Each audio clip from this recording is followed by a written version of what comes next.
Good afternoon, everybody. I will go through a number of things today.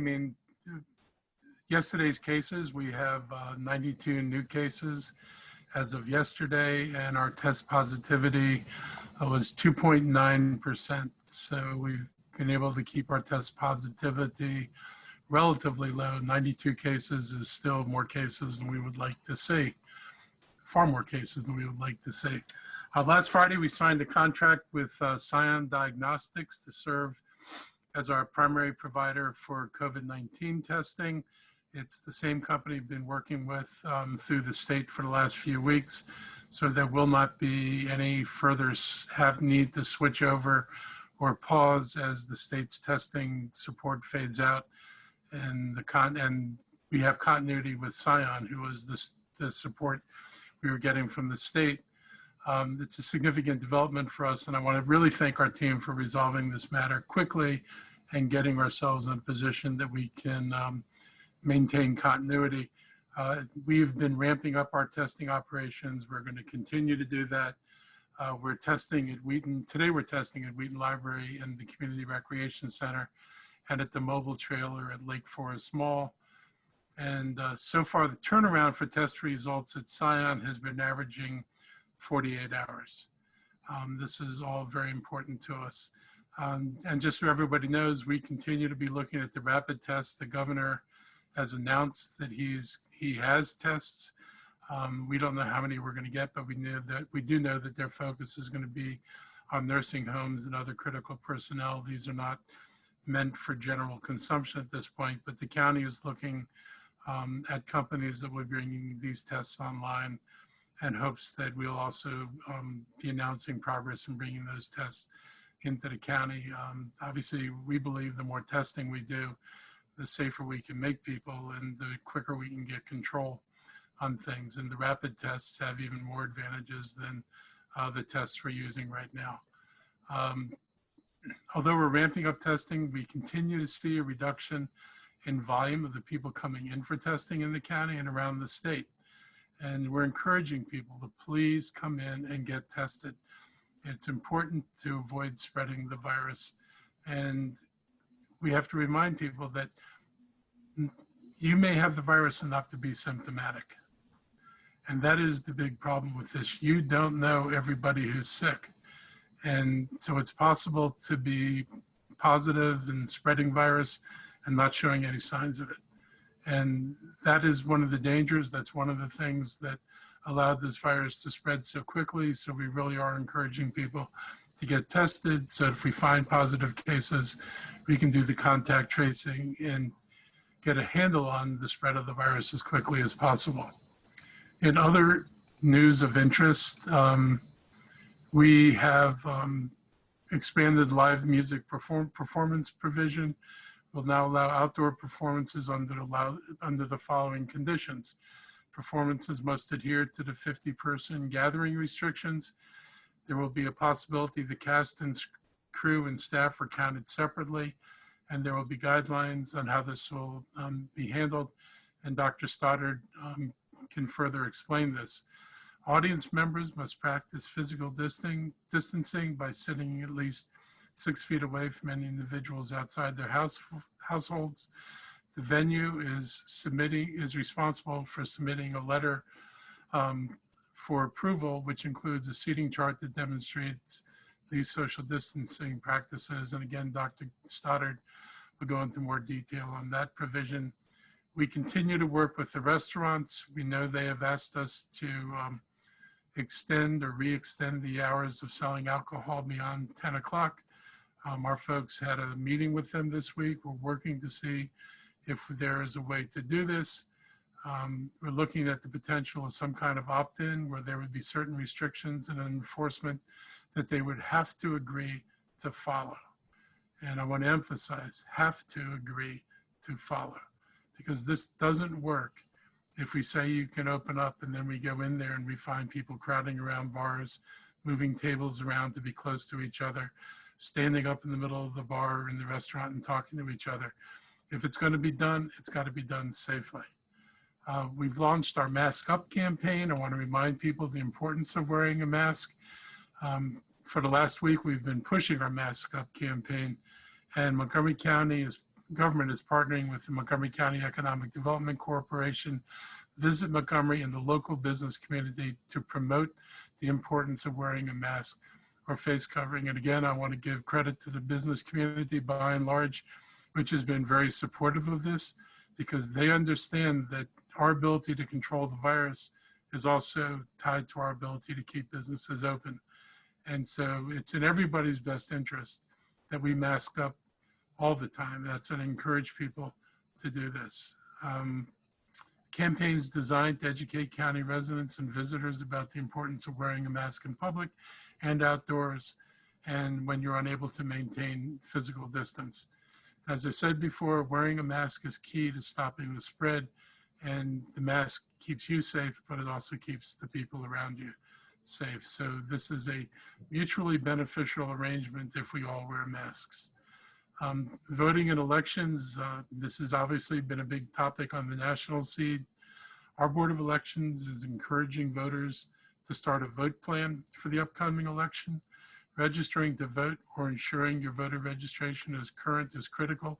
The deadline to register to vote is October 13th. Again, that's the deadline for registration. Due to COVID-19, the board is recommending voting by mail. It is the preferred way to vote. We will have voting centers available on election day, but it will not be the usual 200 voting sites.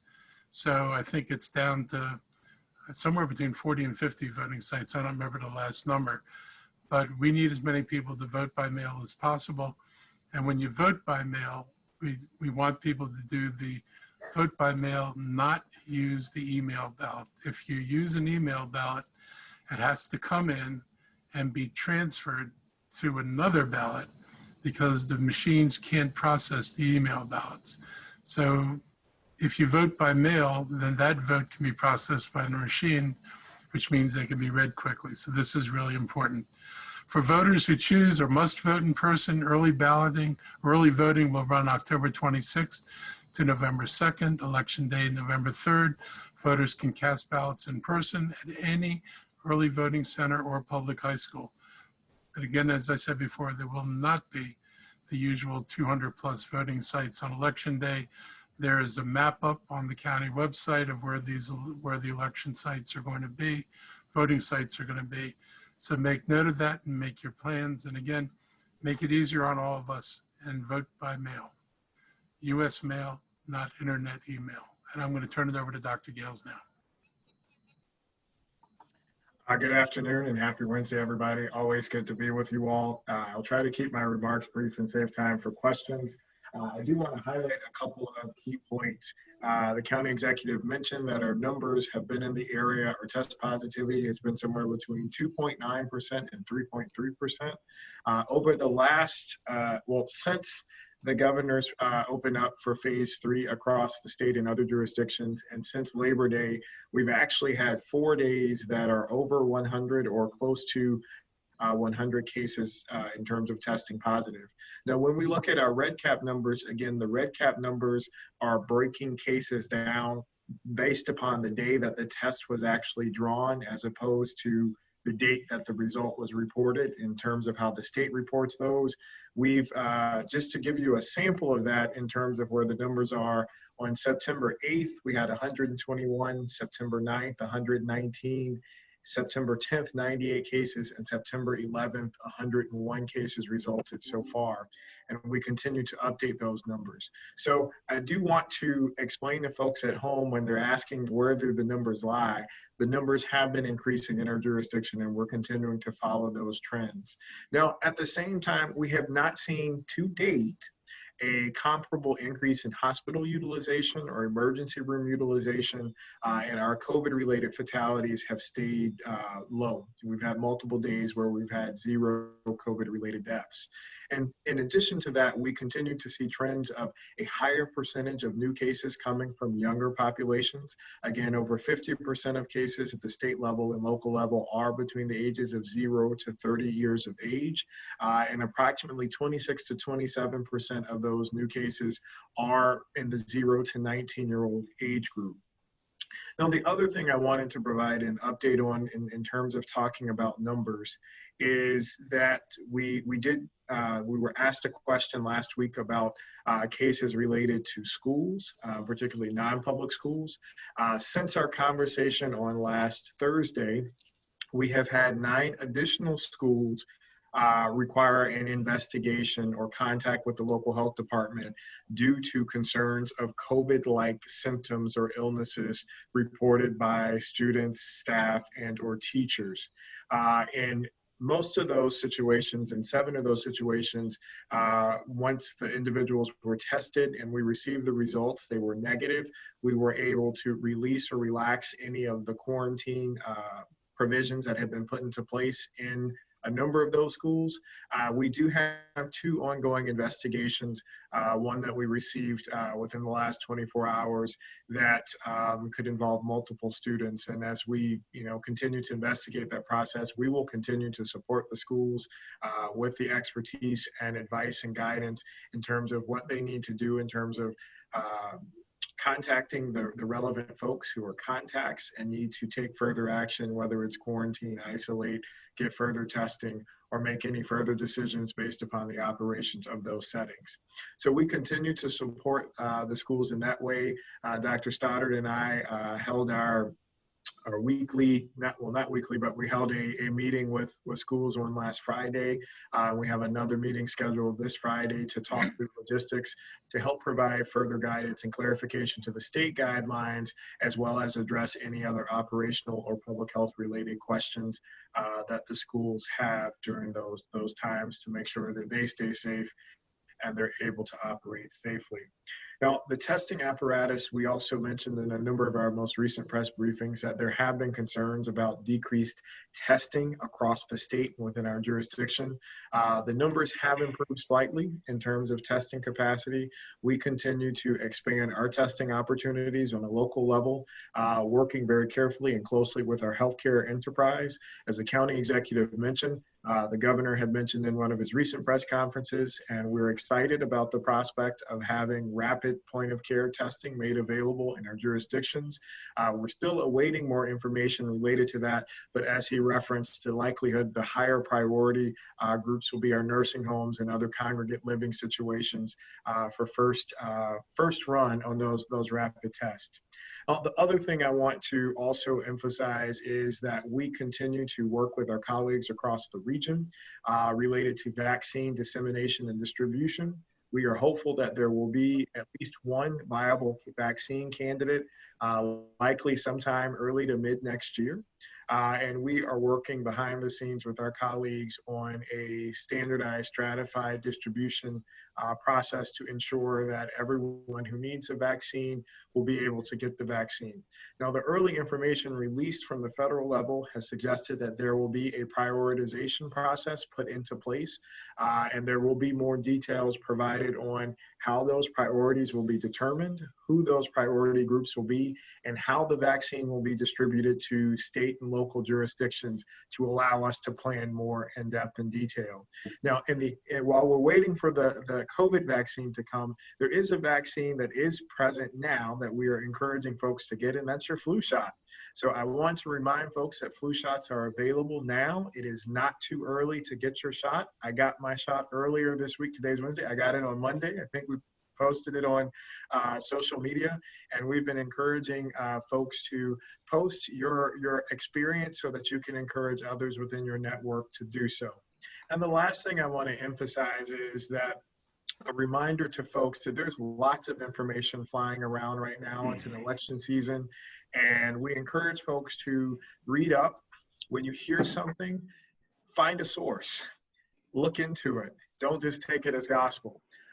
And the one things that I want to emphasize is that we continue to encourage everyone to get tested, asymptomatic and symptomatic individuals. And we are not resting and allowing us to accept a baseline of 80 to 90 cases a day. And we are not accepting that we're going to just say everyone gets sick and achieve herd immunity and we've done our jobs. We are dedicated and committed to doing everything we can to continue to drive the number of cases down so that we lower the burden of the virus virus in our community, lower the impact of community transmission, and that will hopefully allow us to be able to reopen more activities within our society. I'll stop there, but happy to answer any questions you may have. Thank you, Dr. Travis. Dr. Stoddard, opening statement. I only have a few comments that I want to make. Echoing what the county executive said about live performances, we will be issuing some additional guidance today, and it will be up on our website where you can apply for a letter of approval for outdoor performances. We know that obviously the time is ticking on outdoor activities being able to be done throughout the fall. And so those will be up later today. You can currently submit letters of approval that will meet those guidelines. They'll be reviewed quickly, and we can hopefully get performances allowed to operate across the county over the next week or so. We also are meeting with the members of the faith community later today. We know the high holidays are rapidly approaching. We've heard a lot of concerns about the ability to allow people to practice their faith during these high holidays. We are still concerned, obviously, about COVID-19 and about the significant increase that we have seen since, since the holiday, since Labor Day and over the last several weeks. But we're looking for ways that we can potentially allow the faith community to have some expanded internal capacity while offsetting the risk associated with that by having additional provisions in other places, like in how we stagger entrances and exits from the sanctuaries, things of that nature. And so we'll be meeting with them today to find out what can work for all faith traditions in Montgomery County, and hopefully come to some accord on how we can allow some additional capacity while offset that risk through other recommendations or rules or accommodations. Lastly, we've heard several questions about Halloween. I think it's really important to understand that we are still a good 6 weeks away from that. And it's really difficult to know exactly what Montgomery County is going to look like on Halloween today. We are preparing guidelines and guidance based on what is out there from other places. We recognize that many of the Halloween activities are not government driven, nor are they driven by businesses in most cases. And so we will be providing guidance to try and do what we think is safe. But at the same time, we can't say too much today because we do not know what the circumstances of COVID-19 will be at the end of October. And it's, obviously we are trying to follow the data and the science, and prognostication is not our forte. So I'll stop there. Okay, thank you to the three of you. And with that, let's open it up for questions with members of the media. Remember to identify yourselves and the outlet organization you represent. First question, Rebecca Tan from the Washington Post, and she has questions for the county executive and also for Dr. Gayles. Rebecca.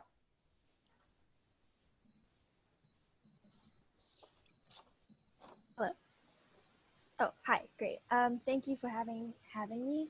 My first question is about the Sign Diagnostics contract. I'm wondering if either County Executive Elrich or Dr. Gayles could tell me a little bit more about what it is, how many tests are they providing, for how long? And my second question is for Dr. Gayles. You mentioned that cases appear to be ticking up in Montgomery County this week.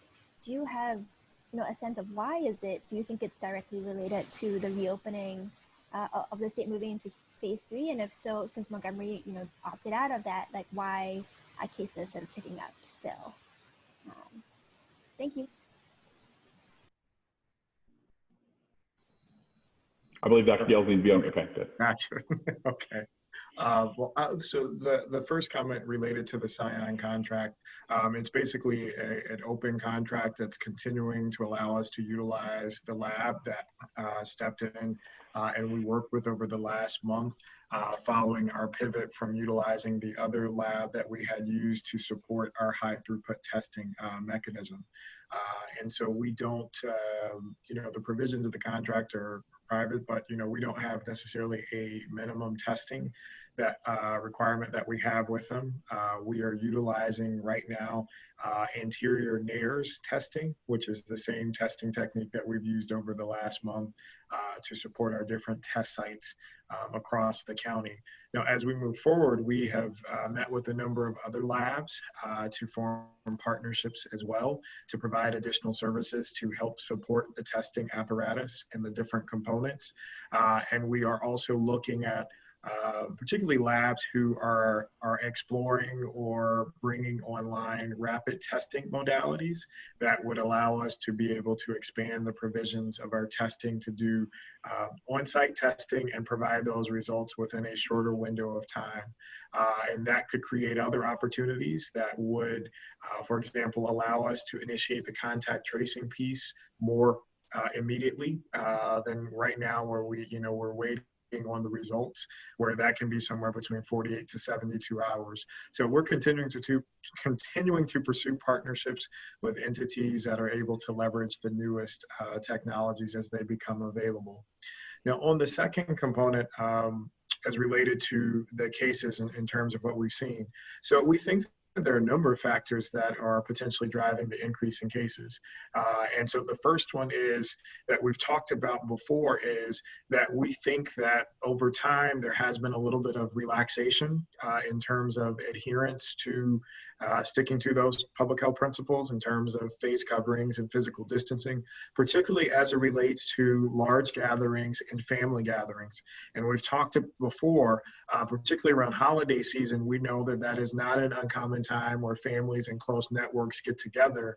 And we know that when we're in those settings, there is a tendency, unfortunately, to relax and to let down our guard a little bit. And that makes it easier for the virus to transmit if we're not wearing our face coverings and, we're hugging and in close proximity and touching and, not observing and adhering to those physical distance guidelines. I think there are other things that can contribute to it as well. One is it was a holiday season as well. And so lots of people are moving back and forth and they're going to other jurisdictions. They're not necessarily staying at home. And it does create some challenges when folks are able to travel to other places where there are less restrictions in place, and they may be coming into contact with the virus in those settings and potentially bringing it back to our jurisdiction. Now, we have not had a chance to, or we have not received the most recent contact tracing report for this week, but we will continue to review that to see if there are any other particular activities that jump out that may be causing that uptick. So in summary, letting down our guard a little bit, particularly in family gatherings and large spaces. The secondary effects and influences of holiday seasons. We know holidays have been associated with upticks in cases shortly thereafter. And there is the potential that, yes, people may have been in other jurisdictions and other areas where there are less restrictions and may have come into contact with the virus and brought it home. And if I may add just to that point, if you'll remember all the way back in April, and I know it seems like a lifetime ago, whenever we tried to think about closing things down, we typically wanted to do so in partnership with neighboring jurisdictions, Northern Virginia and elsewhere. And the reason we wanted to do that then and why it matters now what others are doing is because there is a great deal of efficacy in either opening or closing things down on a concerted basis. Now, obviously, we have residents who live in Montgomery County and work elsewhere. We have residents we have people who work in Montgomery County but live elsewhere, and so obviously we are we are an island, and therefore we are affected by what goes on around us in a way that can be challenging to us. And it's for that reason. I mean, I think if you ask Dr. Gayles or myself what we'd like to look like, I think we'd all like to look a lot more like New York and New Jersey and Connecticut, and where their numbers are before we reopened a great deal of things, but. Given the way that the region and the state have operated, it would be nearly impossible for us to get to that level just by ourselves, and therefore that's why we're feeling sort of the challenge of how do you balance out getting your numbers down while recognizing that you don't control all the things that affect you. Okay, and with that, Amy Cho has from NBC4 has a question regarding phase 3. Amy, was that answer for you? Or would you like to pose a question? Yeah, I can just read it. Do you guys have an update for when Montgomery County is expected to move into phase 3? I think we are going to, yeah. Go ahead. At this time, we don't. And, let's, at the risk of sounding like a broken record, let's go back to what we've talked about for the last several months in terms of how we move forward. We need to see demonstrated lower community transmission. And let's be very clear, the numbers where we were, the levels where we were as a local jurisdiction, as well as the state, when the governor made the decision to move to phase 3, our numbers were higher than where we were back in July when we moved to phase 2. And so that is not consistent from an epidemiological standpoint and a surveillance standpoint with our beliefs in terms of where we need to be to move forward.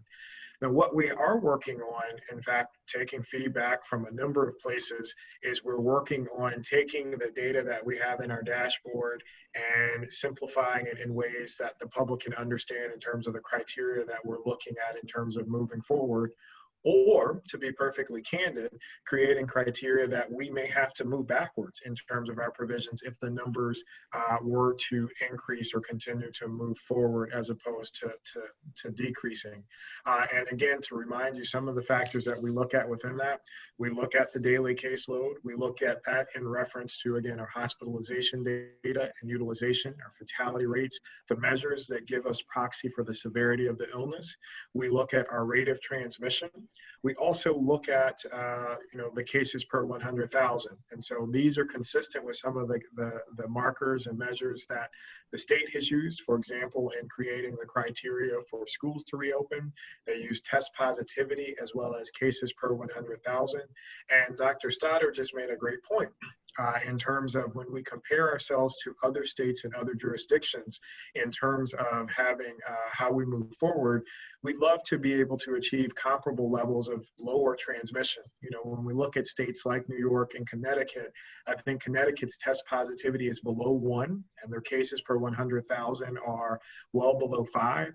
And similarly, the state of New York and New York City are at those levels. And so we'd like to see continued improvement. We'd love to see at minimum moderate levels of transmission. And again, CDC definition, moderate levels of transmission for us are in the range of 30 to 34 cases a day. And ultimately, we'd love to see low to no transmission. And low transmission for us by CDC definition would be approximately 10 cases per 100, not 10 cases per 100,000, but 10 cases a day.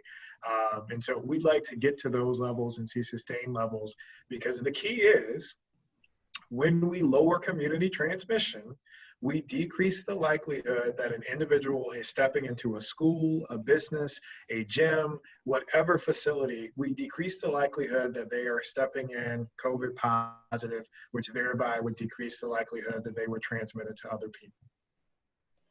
Okay, Kate Ryan with WTOP has questions for the county executive as well as for Dr. Gayles. Kate? That's right. Thank you. Okay, first question for Dr. Gayles. I know the state has these 250,000 rapid tests. Do we know yet how many of those might be available for Montgomery County residents? And the second question, based on this morning's COVID work group in Annapolis, Dr. Chan said the COVID vaccines that we may be getting would require 2 shots, and she said will require special handling with refrigerators that can go and handle 70 below Celsius. Do we have those kinds of facilities in the county? Well, to your first question, we actually don't have any further details related to the 250,000 tests that the state will get. We've not received any further details in terms of the dissemination policies, the percentage that will be shared with each of the jurisdictions. As the county executive mentioned, the only thing we really know at this point is that there will be an effort to prioritize nursing homes and other congregate living facilities where there are our most vulnerable populations. And so as we find out more, we'll be happy to make that available. But at this time, we've not received any further information beyond the initial press release that happened about 2 weeks ago now. Now, as it relates to the actual vaccine, so a lot of the information that is coming out is rapidly coming out. So for example, that information that was released this morning is new information to many of us. After this call, I actually do have a call. We have the health officers meet with officials from MDH Monday, Wednesdays, and Fridays. We have a 1-hour call where we find out a lot of these details and information. And so from my understanding, what has been released so far by the federal government is that yes, a vaccine candidate will likely require 2 shots, most likely 21 to 28 days apart. And there are some concerns or considerations that it would require some level of refrigeration in terms of transport back and forth. That's the extent of the knowledge we have so far. But what I will say is we do immunizations and we run a vaccine program on a regular basis anyway. And we do have, materials and resources to refrigerate vaccines and keep them okay, and to be able to transport them from place to place. And certainly as we find out more details in terms of what the federal government is thinking and they share those with us, we will be able to devise a more specific program and platform to be able to address the dissemination concerns for the vaccine. Shanikia Grimshaw from WDVM has a couple of questions. Would you like to ask them or do you want me to, Shanikia? There you are. So you kind of answered this, Dr. Gayles, but I just want to make sure I'm clear here. So these increases with the COVID-19 testing results, does this set us back now? Like, could this make businesses close? Could this, if you continue to see these numbers? The short answer is yes, and the long answer is yes also. We are working hard to make sure that any of our reopening provisions, again, are guided by surveillance data and have numerous provisions in place to keep people safe. The extensive work of the different teams from Dr. Stoddard, folks from our licensing and regulatory service team, looking through all of these different proposals and platforms, are vetting and thinking very carefully through that lens and say, if this is an open provision, how do we maximize the safety precautions around it to minimize potential transmission? But as we've talked about with schools, the same situation with opening up businesses, we can put extensive safety precaution programs in place, but in order for them to be successful, they are all dependent upon having lower community transmission. Again, if we've got higher community transmission, that is increasing the likelihood that before I even step into your venue with your well thought out safety precaution program, it's increased likelihood that I'm going to introduce and bring COVID into that space.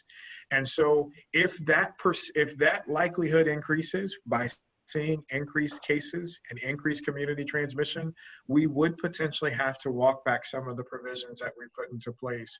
And so what we've been working on behind the scenes is coming up with, again, we would look at data such as our test positivity, our cases per 100,000, our rate of transmission, those types of variables. We're coming up with clear language that we can release to the public so they understand and get it.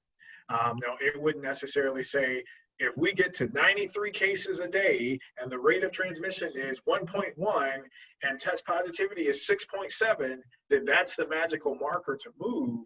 But we would certainly release the principles that we've talked about consistently in terms of those levels to determine how we would move forward in a phase, or if we would potentially need to move back. And I would just add that we have followed the data very closely and carefully.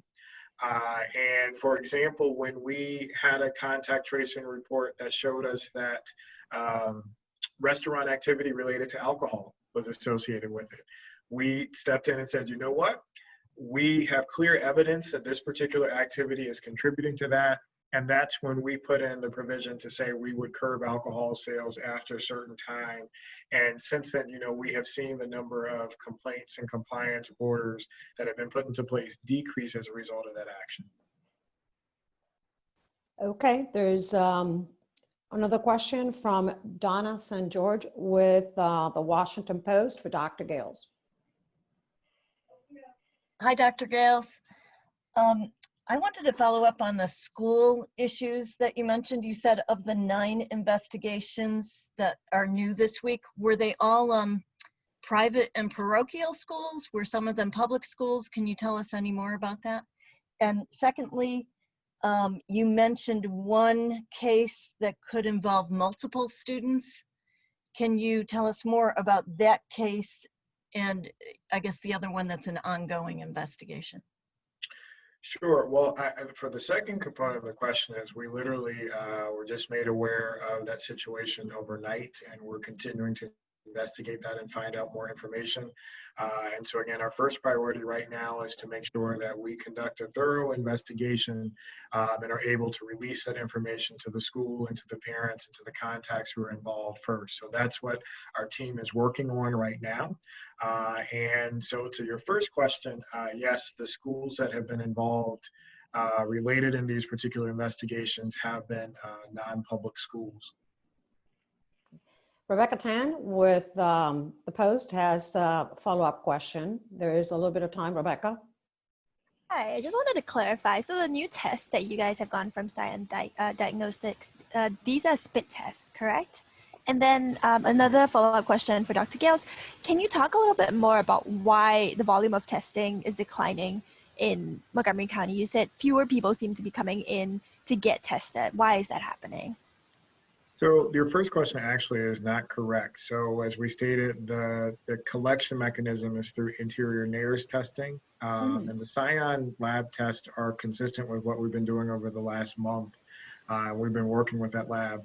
Now, as we look to form partnerships with new labs and bring new labs online, we are looking at bringing back other types of self-collection mechanisms, such as saliva-based kits, oropharyngeal swabs, and potentially leveraging some of this new technology around rapid testing. So that's where we stand with that. Now, as it relates to testing volume, the testing volume, has been down across the state. It's not something that's just unique to Montgomery County. And in fact, when we've looked at the numbers, we've actually had a higher total of tests on even on those days where we've seen lower tests across the state, a higher percentage of those tests are coming from our jurisdiction. So we think a number of phenomena happening. One is that we think there is some testing fatigue. Again, consistent with some of the other things that we've mentioned, less compliance potentially in terms of wearing those face coverings and physical distancing and minimizing exposure and contact to folks outside of our households and our networks. And so we think that a little bit of that is happening. I don't think it's tied to access per se, because we do have an extensive network of testing opportunities in the county and other places. I do think some of it is also influenced potentially by, if you can think back to several weeks ago, there was this little bit of confusion where the CDC came out and said, asymptomatic people should not be tested. And so I think, and that has been clarified since then, but I think that also caused some confusion in the general population, both for consumers as well as potentially healthcare providers who may not have been, or maybe, may have been reticent to test asymptomatic folks moving forward after those guidelines. So I think it's a multitude of those different factors. Now, on our end, we're continuing to, ramp up our testing apparatus to recover from where we were. And, we want to resume employee testing. We also hope to resume our pop-up testing venues as well within the next week or so.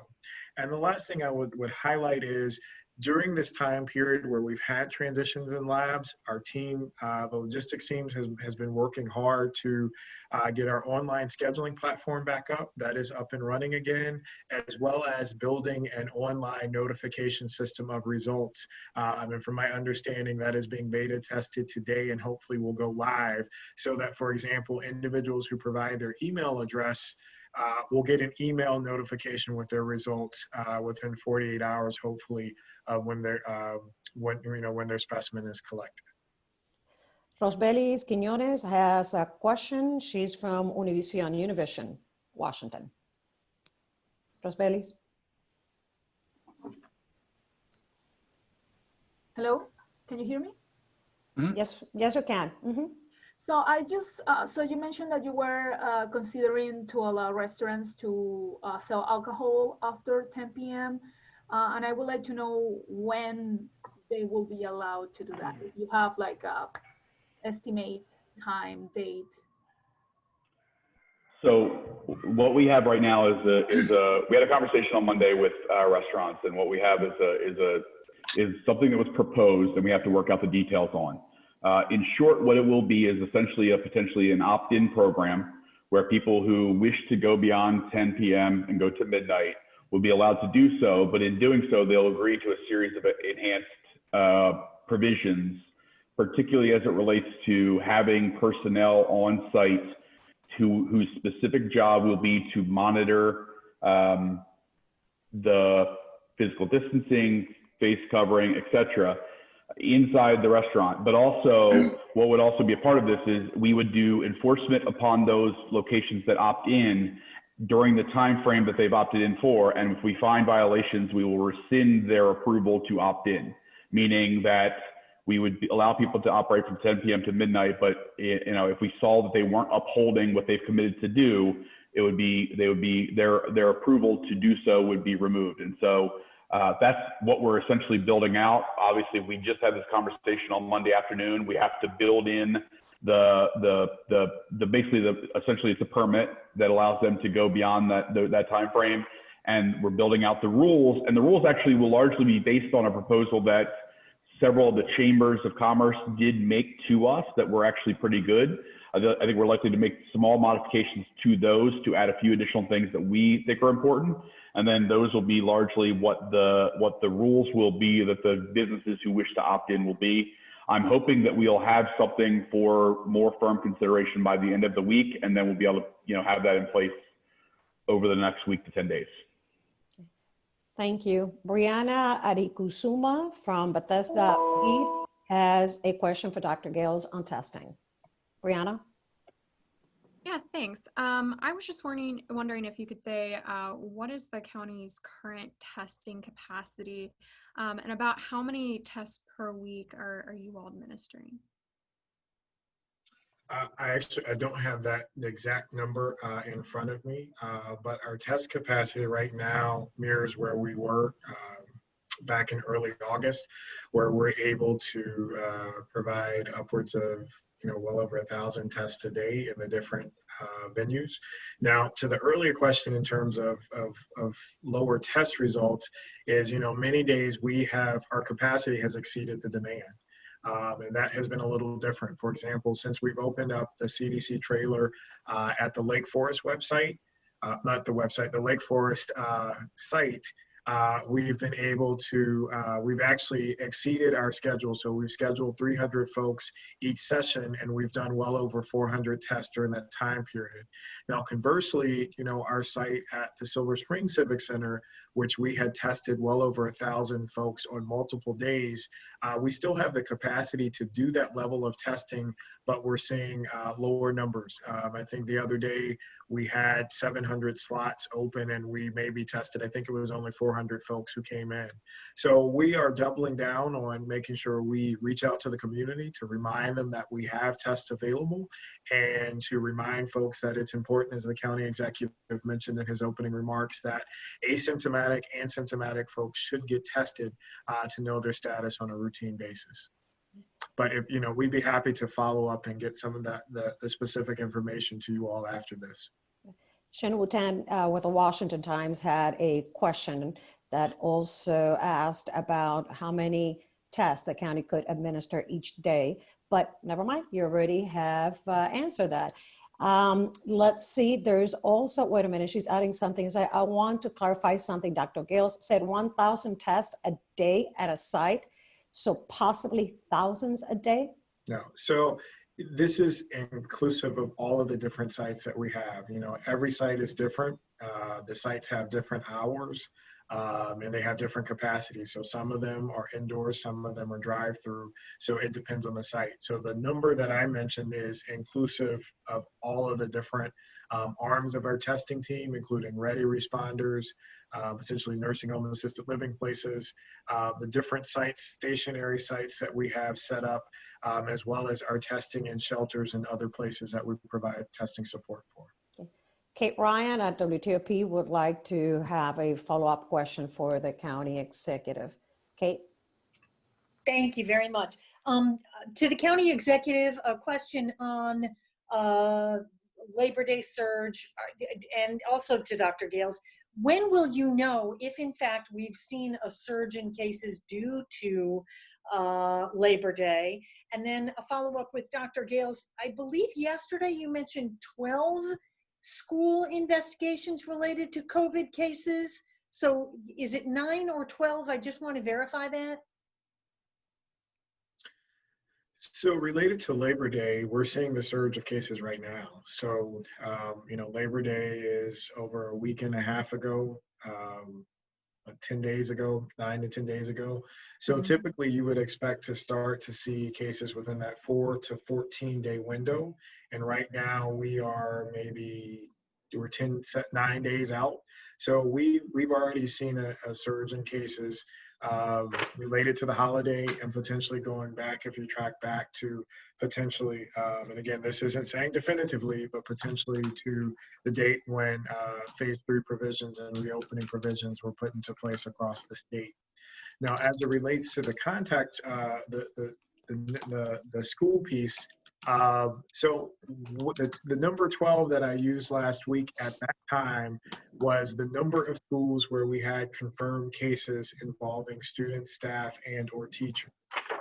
Now, and at the time, we also had 7 schools where there had been reports of COVID-like illnesses that ultimately the folks involved tested negative.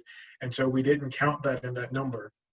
Since then, in terms of the update, there have been 9 other schools where we have seen cases, or based upon my read, we have seen COVID-like symptoms developed concerning for COVID cases. And in 7 of those situations, those results have ultimately turned up negative. And so it's important to again, make sure folks at home understand this, is the guidelines require schools and businesses and everyone, particularly the schools, by COMA regulations, if you have a COVID positive confirmed lab test, or someone who has reported that they are experiencing COVID-like symptoms, and we know there's a full spectrum of COVID-like symptoms, by virtue of the guidelines provided from the Department of Health and the Governor's Office related to school reopening, they are required to report those to the local health department and necessitate potential investigation. So originally 12 of those, when we talked last week, 12 of those had confirmed cases that we actually had a lab result to confirm a case. 7 of those at that time had COVID-like illnesses that turned out to be negative when they were tested for COVID. And the update is 9 schools since then have had COVID-like illnesses reported. 7 of them have been confirmed negative. And the other 2, one of them has involved a teacher and a child within their family network. But at this time, we don't have, we believe that there were no other students potentially exposed. And the other situation is a new situation where a student has tested positive, and we're looking into to see if there were other students who that student was around that would potentially need to be quarantined. I hope that clarified and answered your question. I just will also add, not only does the school have to respond to COVID-like illness, the health department has to respond to COVID-like illness in the same way, because typically we don't have the test results. And so obviously each one of these investigations is attention being applied to that situation to try and make it safe, that does take away from our resources to do other things. Okay, and with that, I think we don't have any more questions on the chat. Going once, going twice for the members of the media. I guess it is a wrap, almost an hour. Almost an hour. Thank you everybody for participating. Stay safe, and we'll see you again next week.